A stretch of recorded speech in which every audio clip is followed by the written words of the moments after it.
tengo que agradecer que hasta este momento me doy la oportunidad y me des la oportunidad de opinar. Realmente lo agradezco. La primera de lo que tal vez sean 3 partes, pero yo creo que con 2 es más que suficiente. Este no es un tema nada novedoso, pero sí es muy desconocido por las desigualdades en la impartición de justicia, principalmente por ser mujer. Pero no es solo eso. Se va a conocer, antes de esto,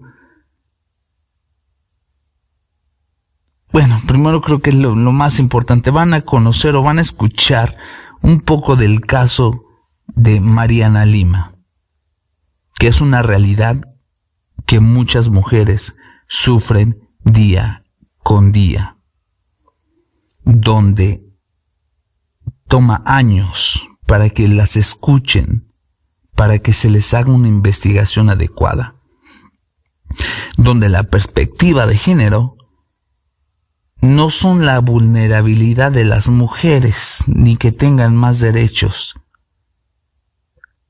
porque si somos realistas ante la violencia que el país ha sufrido durante muchos años, es desproporcionadamente y radicalmente que los hombres son el sector más, nuevamente, desproporcionadamente más asesinados. Los hombres son quienes mueren más seguido cuando se implementan las políticas para reducir las violencias que en contra del narcotráfico, que una u otra cosa. La respuesta es tan simple o tan complicada si nos damos cuenta que la gran mayoría de las víctimas son hombres. El 90% de los homicidios suceden en las calles. Las mujeres, el 40% suceden en las calles, el 60%, un poco más, ya van a escuchar las cifras más exactas, suceden en los hogares.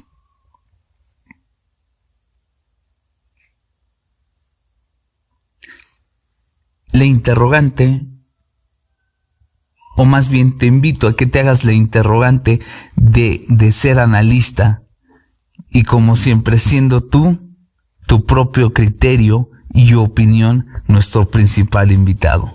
Solo me resta por agradecer esta magistral, doctoral ponencia ante especialistas internacionales en la materia.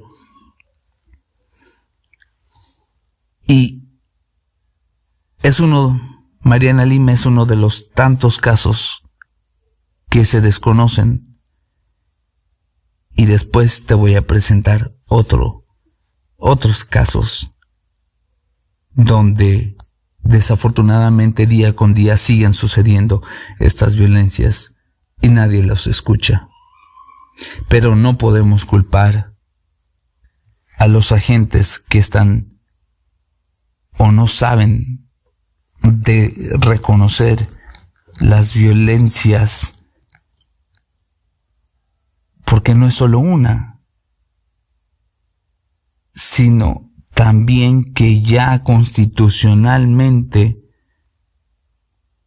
la perspectiva de género se debe de tomar en cuenta ante, sea hombre, sea mujer, particularmente las mujeres, si fallecen o por cuestiones desconocidas o faltas o violaciones o pruebas alteradas, se tiene que hacer por medio de la pericia todo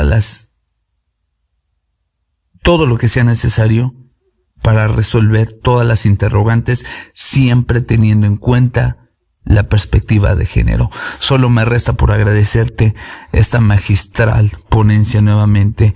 Gracias por ser parte de Punto de Encuentro. Mi nombre es Leonardo Lua.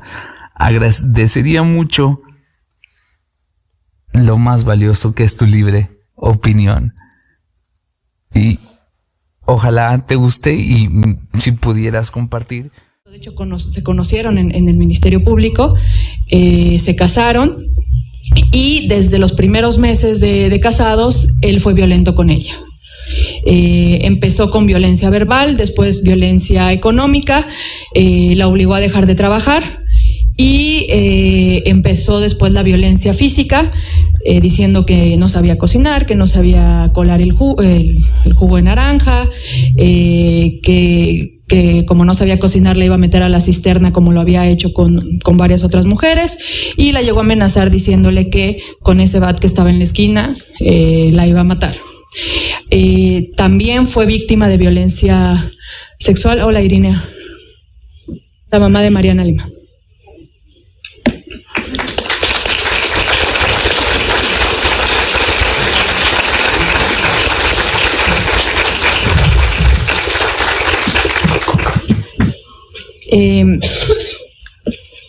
Víctima de violencia sexual.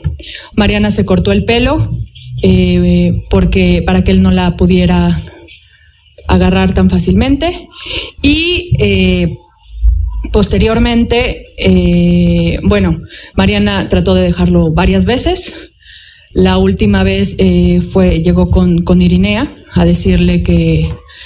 Me siento un poco mal hablando de lo que Irinea tendría que estar diciendo, pero les voy a contar rápido los hechos. Después vamos a pasar al análisis de la sentencia. Llegó con Irinea y le dijo que ya lo iba a dejar. Y pues quedaron de verse al día siguiente para ir a comprar ropa y porque Mariana iba a regresar a trabajar, a buscar trabajo. Eso ya no pasó. Lo siguiente que sucedió fue que Irinea recibe la llamada de este señor diciéndole que su hija se había suicidado. Estas son las dos historias, digamos, de los hechos. Después, esto converge en cómo llega el Ministerio Público, y aquí ya empieza como lo más, digamos, técnico del asunto, cómo llega el Ministerio Público a la escena del crimen. Cuando llega el Ministerio Público, primero no sabemos desde el expediente quiénes fueron los agentes que llegaron a analizar la escena. Uno puede reconstruir después con algunos peritajes quién estuvo ese día, pero no es claro cuántas personas llegaron ese día. Cuando el Ministerio Público llega, ya están en la casa Irinea, su esposo y la hermana de Mariana, ¿no? Entonces, ya había estado ahí. Digamos aquí especialistas en derecho penal, ¿no? Ya había estado ahí el esposo de Mariana y la familia de Mariana para cuando llegue el Ministerio Público. No sabemos quiénes conformaron ese equipo, ni tampoco, lo primero que pregunta el exmarido de Mariana es ¿dónde está la nota? La nota póstuma. Le pregunta a Irinea dónde está la nota póstuma que dejó Mariana. Y dice, pues no hay ninguna nota póstuma. Dice, sí, yo vi una nota que había dejado en la cama que decía, mamá, papá, perdónenme por lo que voy a hacer, palabras más, palabras menos, y vendan mi celular. Porque lo que uno se preocupa, ¿verdad?, es vender el celular. O sea, claramente esa nota, digamos, es lo que él dice que existió, no estaba cuando cuando llegó el Ministerio Público. Curiosamente, una semana después aparecen dos notas más que el mismo señor dice que acaba de encontrar en uno de los cajones de ropa de Mariana, ¿no? Y los aporta. Dice, bueno, y como se perdió una, igual aquí hay otras dos. También, hay muchas irregularidades en la investigación, en la protección de la escena del crimen, en la protección, en la cadena de custodia, en la autopsia, ¿no? Entonces, palitos uno, digamos, para los que no somos expertos aquí en el INACIPE, de qué es lo que tendríamos que proteger o que llevarnos en este tipo de escenas. Mariana Lima dicen que se suicidó ¿cómo? Digamos en el supuesto. Con un cordón. Lo primero que, digamos, tendríamos que tener es el cordón. Nunca estuvo el cordón. O sea, el cordón, hay una foto en el expediente, pero ese cordón nunca se protegió. O sea, no hubo cadena de custodia del cordón. Pues la armella de la que se habría colgado en la hipótesis primera Mariana, también sería interesante tenerla, ¿no? Tampoco está. Pero además, ¿saben qué? La armella creció, porque pues pasó un tiempo y las armellas crecen, ¿no? Entonces, la armella creció para cuando hacen la reconstrucción. Bueno, dentro cuando les digo que no sabemos la lista de las personas que estaban ahí, sí sabemos por lo menos quién sí estuvo ahí, moviendo cosas en la escena de los hechos, y es el viudo, porque hay fotos tomadas por el propio Ministerio Público de lo que están haciendo, y en varias fotos sale él moviendo los muebles y todo. Es interesante porque todos los varios peritajes que se hicieron ese día dicen que Mariana muere en el lugar donde se le encontró. ¿Dónde se le encontró? En la cama. O sea, cuando el Ministerio Público llega, Mariana está en la cama. Y todos los peritajes dicen, y Mariana muere, Mariana murió en el lugar donde se le encontró. Nadie, o sea, en los peritajes nos explica este movimiento que él habría hecho, de cómo la habría encontrado a la cama. Ustedes me avisan más o menos el tiempo para... Yo no lo ¿alguien? Digo, pero... Bueno, llevo como 2 minutos nada más. Es la interpretación pro persona, ¿vieron? A ver. Vamos a hacer un peritaje sobre sí. Bueno, regresemos. Entonces, ¿qué hace la Suprema Corte con todo esta información, estos hechos? Bueno, lo primero que hace es analizar el amparo en revisión que presenta Irinea. ¿Cómo llega este amparo en revisión? Que ya les dije que a través de un recurso que la Corte atrajo. Después de la investigación que realiza el Ministerio Público, decide no ejercer acción penal porque Mariana Lima se suicidó. Hay un no ejercicio de la acción penal.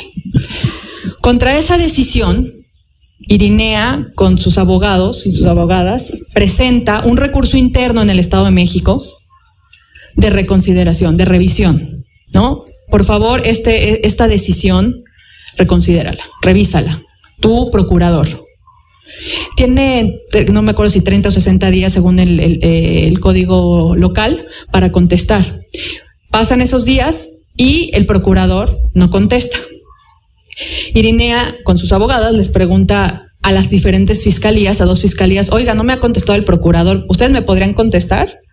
Y las fiscalías dicen, no es conmigo, es con el procurador, ¿no? Entonces, bueno, no ejercicio de la acción penal, no contesta el procurador, y las fiscalías dicen, no es conmigo. ¿Qué es lo que hace? Irinea presenta un amparo. Y como pasa a todos aquí los litigantes que son expertos y expertas, ya que el juez iba a resolver, ¿qué creen que pasa?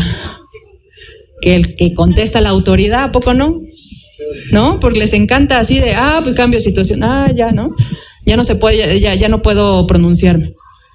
Entonces, el procurador, efectivamente, ya que se va a emitir una sentencia, contesta el procurador. Y dice, ¿qué creen? Que como que sí me faltó hacer algunas cosillas por ahí. Y entonces levanto el no ejercicio de la acción penal y hagan 2, 3 cositas más. ¿Cierto? Y entonces, ¿qué hace el juez? A ver, ¿cuáles eran los actos reclamados? El no ejercicio de la acción penal, que ya no existe. La falta de contestación del procurador, que ya contestó. Y bueno, y lo que habían contestado las otras fiscalías se cae con la respuesta del procurador. ¿Qué hubiera pasado con el no voy a decir aquí porque luego me corren a mí. ¿O qué hubiera pasado con la mayoría de los jueces en este país con esta contestación? El caso se hubiera sobreseído, ¿no? Cambio de situación jurídica, cesación de efectos. Y entonces, ¿qué hace este juez?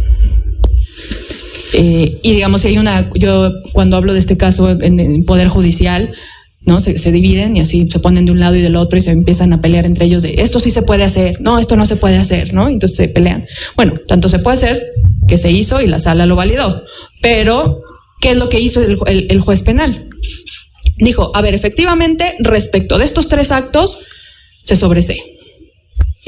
Pero yo advierto, ojo, para quienes sean jueces aquí, juezas, yo advierto de la causa de pedir, ojo, es un tema penal, que aquí hay otro acto reclamado. Y es la falta de acceso efectivo a la justicia. Lo hizo el juez solito. Efectivamente, muchos de los alegatos de Irinea en la demanda tenían que ver con eso, pero no estaba como acto reclamado. Y entonces el juez dice, esto en realidad es un acto reclamado. Y entonces dice, y por este acto reclamado yo les otorgo el amparo. Le otorgo el amparo a Irinea. Y entonces eso es lo que permite que Irinea Buendía, con sus abogadas, presenten un recurso de revisión diciéndole al juez, no estoy de acuerdo contigo en el sobreseimiento, pero respecto de lo otro que dices que acceso efectivo, le falta perspectiva de género de todas maneras. Entonces, ese recurso, esa revisión, es lo que conoce la Suprema Corte. Es cuando ellos solicitan la atracción. Y eso es lo que conoce la Suprema Corte, un amparo en revisión. ¿Sí? Entonces, es así que llega el caso, cómo se construyó la sentencia, y con esto ya voy terminando para dar espacio a mis compañeras, que por cierto es muy poco común estar en una mesa con puras mujeres, ¿no? Y yo creo que hay que hacerlo notar. ¿Cómo se construye la sentencia?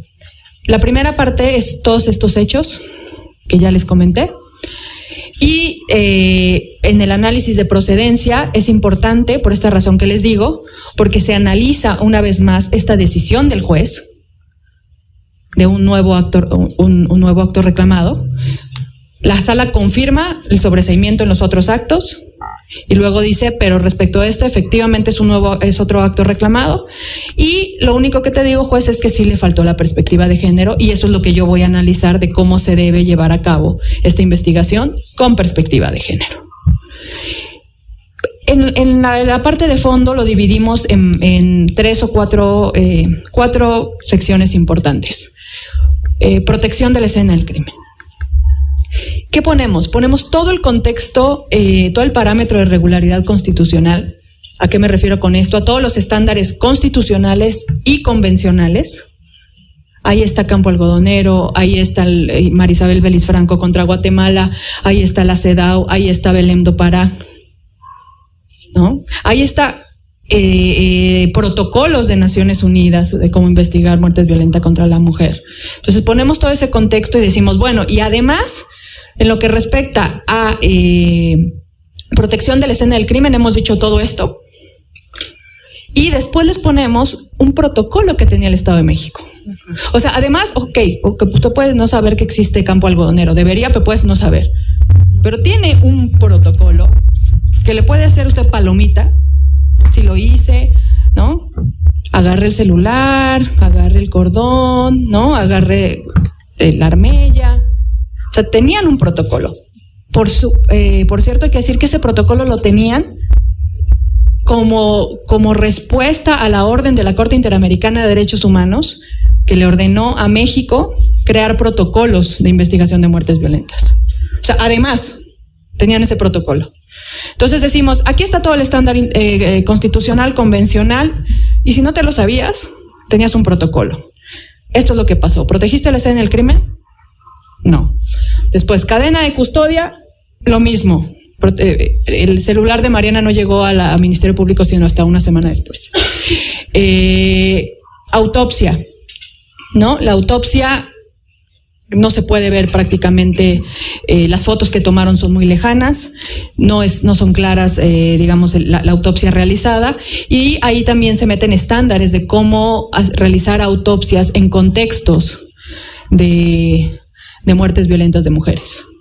No se le hizo una necropsia para ver si había habido violencia sexual, para ver muchas cosas, si había habido entre el ahorcamiento y si la ahorcaron o fue asfixiada, si se ahorcó o fue asfixiada, no era claro. Y después también con las declaraciones de los familiares de Mariana y el viudo. Es importante decir que dentro de los protocolos, y tal vez aquí te lo voy a dejar a Pamela porque el otro día, digamos, ella lo tiene muy claro, dentro de los protocolos para investigar muertes violentas de mujeres, hay una cosa que además de todas las declaraciones, se le realiza a la víctima, y que ustedes lo saben perfectamente quienes trabajan aquí en el INACIPE, que es una autopsia, una necropsia psicológica, para saber si la muerta estaba, cuál era el estado psíquico de ella al momento de la muerte, ¿no? Entonces, desde los movimientos de mujeres, claramente, controvierten este tipo de peritaje. Esta no era la litis del caso, pero lo que sí hicimos en el caso fue incluir que además se tenía que hacer un análisis sociocontextual de la mujer, en qué contexto estaba inmersa, no solo familiar, sino social, en qué lugar estaba. Esto lo tomamos, no nos los inventamos, esto existe en Colombia en contextos de violencia contra la mujer, ¿no? En qué contexto estaba, no solo para la familia, sino también las instituciones. Entre paréntesis, este señor decía que él no quería volver a declarar porque estaba pasando por un proceso de duelo, ¿no? Entonces, ahí con las declaraciones. Finalmente, luego de ver todo esto, hay muchas irregularidades que podríamos hablar horas. Hay una diferencia hasta de 10 o 15 centímetros entre las personas que midieron en dónde estaba la armella, porque pues medir se necesita una pericia especial para medir. Si estás a 1.65, 1.90. No se pesó a Mariana. O sea, nosotros sabemos el peso y la altura de Mariana porque en el expediente existe, digamos, una ficha médica, pero eso no se tomó en consideración para ver si, digamos, la posibilidad, ¿no? Se colgó de dónde decían que se había colgado.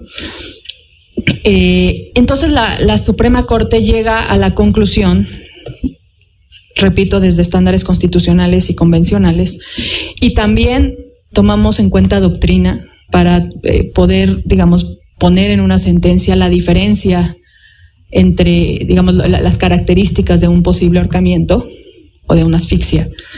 Llega a la conclusión que además de haber sido mal investigado, no solo hubo negligencia y omisiones en la investigación, sino que hubo obstrucción de justicia. Esto es importante decirlo. Yo creo que ninguna sentencia de la Suprema Corte había dado el paso para decir esto fue una obstrucción de justicia. Yo soy sinaloense y aquí esto no lo vayan a poner en el canal judicial porque me corren. Una cosa es ser pendejo y otra cosa es ser cabrón. Una cosa es las falencias y las omisiones, no haberlo hecho, y otra cosa es haberlo hecho a propósito. Entonces la Corte dice aquí hubo obstrucción de justicia. Y esto tiene una consecuencia importante en lo que ordena la Corte, que se investiguen esas obstrucciones de justicia. Digamos, yo no voy a hablar de en qué estado procesal está el asunto porque no lo conozco. ¿Qué es la última parte que quiero hablar del caso? Es las reparaciones, los efectos. ¿Por qué? ¿Qué ordena la Corte? El efecto lógico o común del amparo es que se investigue la investigación con perspectiva de género. Punto, ¿no? ¿Por qué se presentó? Porque la investigación no tenía perspectiva de género. Ya les dijimos cómo se investiga con perspectiva de género.